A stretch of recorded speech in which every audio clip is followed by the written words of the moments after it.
Hello there guys, it's me Unstable Voltage. Welcome back to episode 3 of Europa Universalis 4, playing as the Iroquois and basically seeing how much we can get done before the next expansion comes out. We still need to try and keep things nice with the Choctaw over here. I'm not sure why they still have this neutral attitude towards us. What do we have here? A gift to the state. Good governance would sometimes prompt the nobility and the businessmen of the realm to donate cash to the treasury, out of pure patriotism or in exchange for the sales or transfer of honorary titles and position. So we can either put it into the treasury and we get 7 ducats for free, or we can gain 10 prestige. We have a mission to improve our prestige. What do we have to get it up to? 50, and we get an extra stability for doing that. I think we'll actually take the prestige. Our prestige is currently decaying at the moment, but it's a very, very hard mission to do that one. It's not totally impossible, but they have made it very, very difficult to try and get any amount of prestige. Luckily, our federal authority does still carry over, even when we get a new ruler. So we'll soon be able to take a native military idea, and we can get either extra morale of armies, land leader shock, land force limit modifier, reduced land attrition, or cheaper military tech. I mean, getting the cheaper techs is good, but I think the first one we probably want to get is that extra morale of armies. I think that'll help out quite nicely. Then after that, we probably want to go for all of the cheaper techs. The national tax modifier might be nice to get first, and then get in the cheaper tech, because we're not going to be spending on techs for a little while yet. We'll recall that diplomat because we can do nothing else. They're still only neutral towards us. They would actually accept an alliance now, though. So let's go ahead and do that. And yeah, if we look at our relationship slots, we're using 3 because we have the alliance and the federation. But if you're part of a federation leader, you're only counted as having a relationship with the leader, even if there's like 5 people in the Federation. I mean, I happen to be allied to one of the other people in the Federation, but if I wasn't, we'd still be able to work together anyway. What I should probably do is suck up to the other person who is in the Federation, who is Caddo, which is this nation here. So let's just go and improve our relations. We've discovered an agent building a spy network from Huron. That's hardly surprising. We can get our morale of armies, so let's go ahead and do that. So you do tend to get there quite quickly. Now then, can we build our building yet? Yes, we can. So we want to get the plus 50% local tax modifier. So that'll give us an extra 0.2 ducats per month, which is quite nice. And then there'll be some extra buildings to get as well. We're making 1.25 ducats, which is not terrible. I still don't think we can rival anybody else. Yeah, we don't. We've got one rival, which is Huron. We have a truce with them until 67, so quite some time away. Can't humiliate them or do anything else until then. So this guy's now our neighbour. We will recall our diplomat from our vassal. So we've got these guys. Again,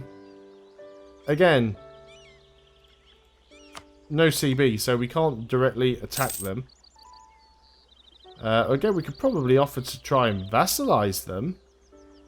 They wouldn't accept. Well, that's quite disappointing. What am I hearing next door? Not sure what that was, a motorcycle or... There's always something going on, no matter what day I decide to record, no matter what time of day I decide to record.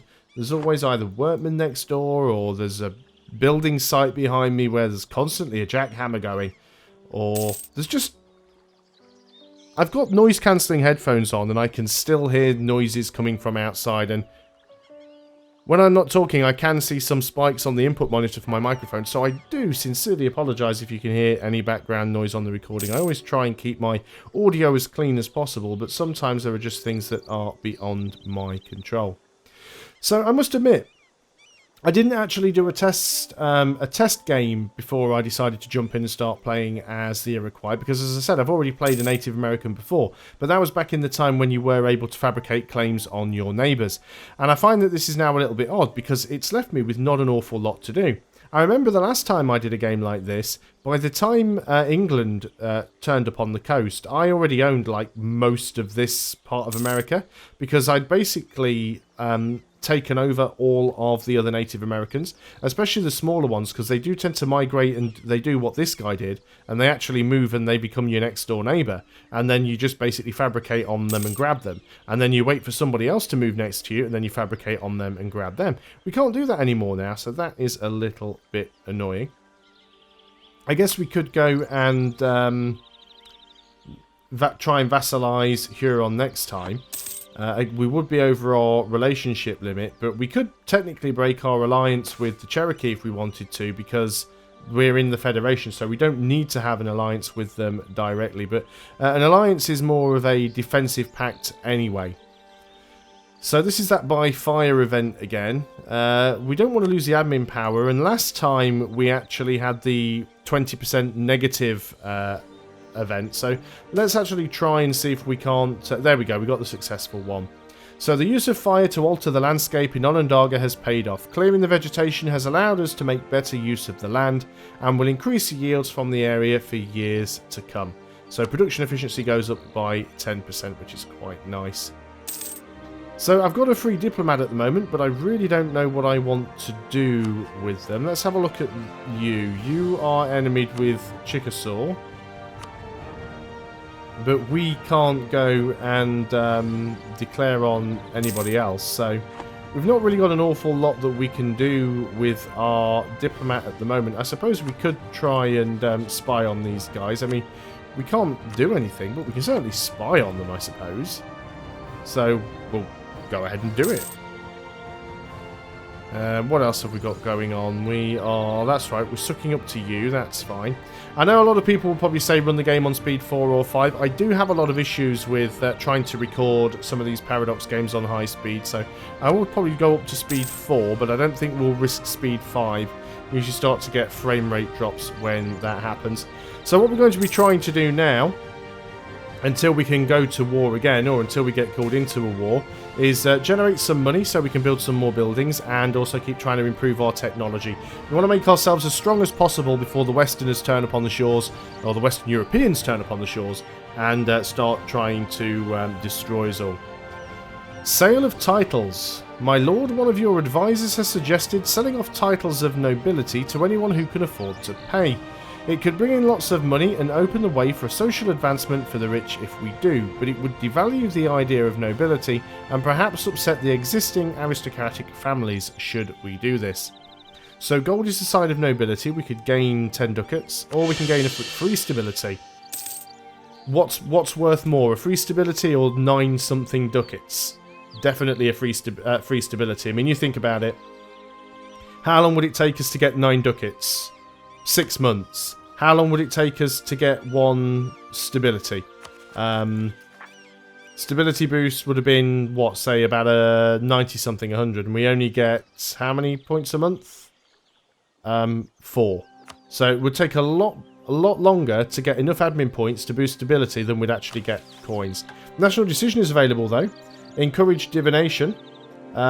This basically gives us a stability cost modifier, but it reduces our national unrest. What is our unrest at the moment? Our unrest is already -3, so I'm not going to take that decision right now, because we'll probably get some negative stability events again, and I don't really want to have to pay the extra 5% to bump the stability up. We don't have to worry about national unrest at the moment because we don't have any, especially as we can't take anybody else's land. We can now afford a new building. +1 Diplo rep. The extra force limit could be useful. Local manpower modifier. Local goods produced. Would that make much of a difference anywhere? Not really.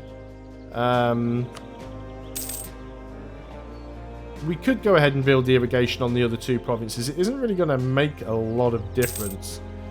So production, manpower, or goods produced. None of it really helps. So maybe we do want to get these ones. Let's go and actually get the land land limit modifier in. Even though we can't necessarily afford to run an army of that size, at least it means if we do get declared on, we have the ability to go up to a larger army size and not have to pay so much money for being over the limit. Again, we still can't actually pick any other rivals, which is unfortunate. I'm not convinced we're going to be able to do this prestige mission, so I'm going to go ahead and cancel that in the hope that we will get a new mission that maybe will give us a claim. I don't know, we'll have to wait and see what happens. Now, are there any actions that we can take against the Huron? Because if not, what is the point of being able to spy on them?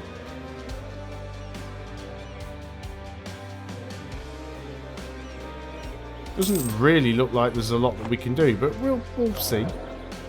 We can invest in an advancement. This is our diplomatic ideas. We could try and get that colonist if we wanted to. I mean, we probably do want to expand. I know I said we wanted the Diplo tech cost reduction, but... yeah, I think we're going to try and get the colonist and see how much it costs us to colonize. So we can set our native policy. So we've still got these 3 choices here. Let's recall that diplomat. So, the 3 choices that you basically have. You've got the old one, which is basically native trading policy. We will trade with the natives and profit from it.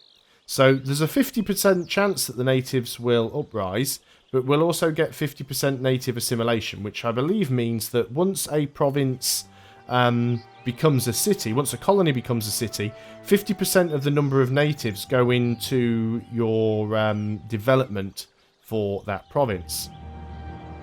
If you have native repression policy, you get 20% global settler increase, but the natives can still attack you because we treat them ruthlessly. Or we can go to native coexistence, where there's a 0% chance of a native uprising, but then there is a chance that but we won't get any bonuses. If we actually look at some of these provinces, they do have some natives in them, although they're not terribly ferocious. Resources depleted by migrants. So we'd like to start colonizing some of this land if possible. Some of the land with better development if we can. I think for our native policy though, see, getting the global settler increase would be really good. Because it would technically mean that we wouldn't have to have the colonies for as long and we could produce them more quickly. But no, I think we'll just go for native coexistence. We can change it later if we want to. Let's go ahead and send a colonist here. Just to see how stupidly, ridiculously expensive it is and see if we can afford to do it. Yeah, we're already making a loss. 0.57 ducats for doing that. We can put our army maintenance down a little bit more. We're at 0 maintenance now. Now, how long would this actually take? We're only getting 10 settlers per year. And there's a 14.2% chance each month of attracting new ones. However, we've had a bountiful harvest. This year's harvests have been exceptional. Rarely in our nation's history has the earth brought forth so much of its bounty. The populace are already interpreting this as a sign that we are enjoying divine favour. So that gave us 10 additional ducats, which will pay for the colony for a while. So we are losing money, but we've got enough to sustain us for quite some time there. We've got a new mission. We can either create an army. Would give us cheaper land maintenance modifier. We'd need 70% of our total force limit. Or we can get Lenape's opinion of us to 100. Let's go ahead and do that. Which one is Lenape? It's you guys. So let's go ahead and improve relations with you. I mean, we've got a free diplomat. We might as well do it. And we'll get the free Diplo rep. But we'll just have a look and see how fast it looks like we might get this this colony. It's going to take quite some time. We may well have to abandon it. But I just wanted to check it out because I'm never too sure how much the colonies cost. We could always go and reduce the colonial maintenance slightly.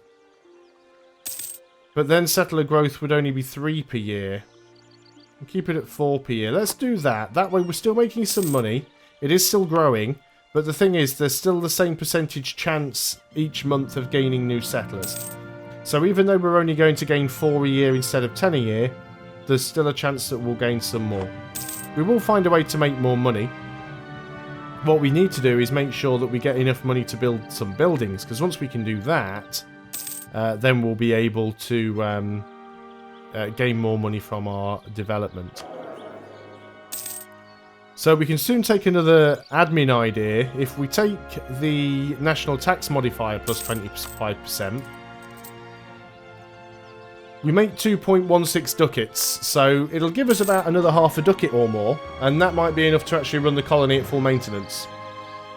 Now we do have some inflation. We could reduce that.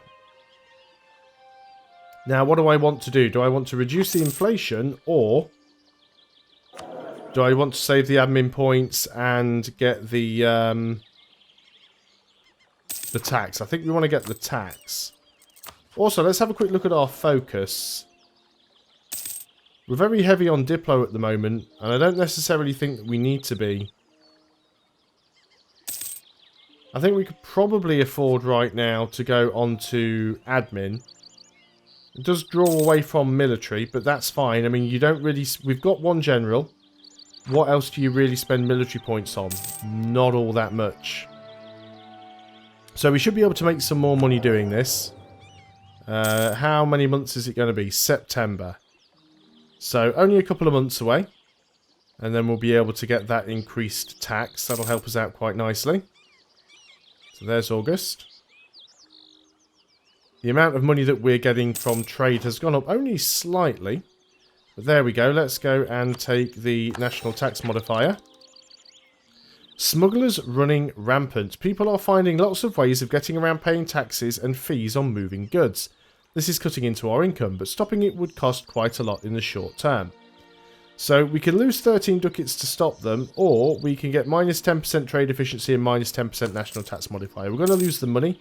We've just paid 500 admin points to get increased tax modifier, so we don't want to lose that already. An honourable people. Few are the countries in the world who do not claim to value honour and justice, but even fewer are the countries who actually live up to these ideals. However, the lack of large-scale and everyday corruption in Iroquois has made it one of these rare places where principles matter over personal gain. Even abroad, Iroquois expatriates are sought after for positions of trust, as our people are known for adherence to duty and rejecting attempted bribes. Who else can claim to live up to these ideals? Few indeed. Gain 20 prestige. Well, that was quite nice. Getting some prestige there. We've almost finished our mission as well, which is really nice. So next month that should be done. There we go. An extra 1 Diplo rep. Create an army for our nation. Okay, well, I guess that's something we should do then. 75% of our force limit is needed, so we're going to need about 15 troops. Now that is definitely going to cost us some money. We are still making some, not as much as I hoped we would. We've gained the forced migration CB against Miami. We must force them to relocate. Interesting. Regrettably, we have lost the forced migration CB against Miami. Our truce with our vassal has expired. So, where is Miami then? And what? Why did they get so close to us? No idea what was going on there. So they were there. I don't know what's going on. So we could do that mission. Now, it is going to be expensive building the additional troops. However, if we get reduced maintenance modifier, then it might pay for itself. And once you've finished the mission, you can always disband the men. It is a little bit of a waste of manpower and maybe even potentially a waste of money. But let's recall the diplomat from you. There's no reason for you to be there.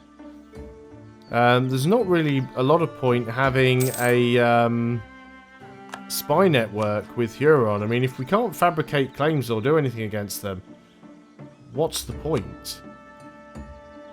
We can't embargo them because we still have a truce. I guess we want to keep making sure that we improve relations with the people in the Federation, so let's go ahead and do that.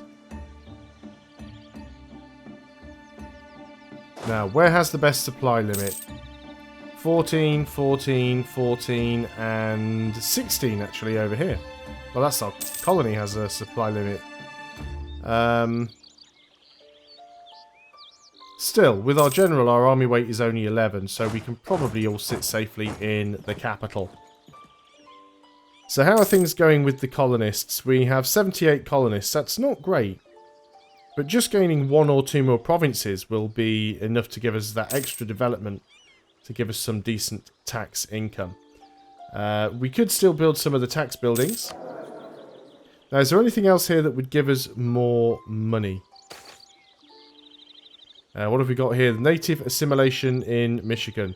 Some of the local natives have been assimilated into the colony's population. With the additional population, we have a lot bigger faith in the feasibility of Mahican. So we gain 100 pop. Brilliant. So that really helps. Better relations over time. Diplo rep. Migration cooldown we don't care about. That'll probably be the last thing that we pick up. Yeah, so nothing here really sort of saves us any real money. Let's recall that diplomat. Let's keep things sucked up to our vassal. We could try and integrate them at some point. We probably want to wait until they move adjacent to us. Not that it's a big deal, because we can sort of colonize in between. But I think that's probably a good place to end the video. So thanks a lot for watching, guys. I hope you are still enjoying EU4. I'll see you next time, and until then, goodbye for now.